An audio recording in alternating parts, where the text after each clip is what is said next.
This is a space heater, and we're going to check out what it looks like on the inside. It has an emergency shut-off switch here, so in case it tips over, it turns off. Pretty generic on-off switch.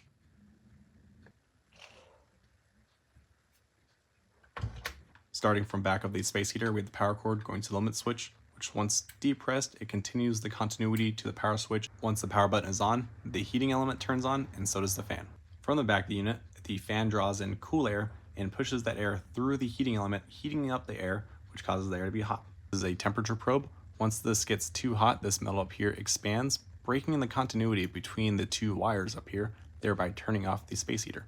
And that is how a space heater works.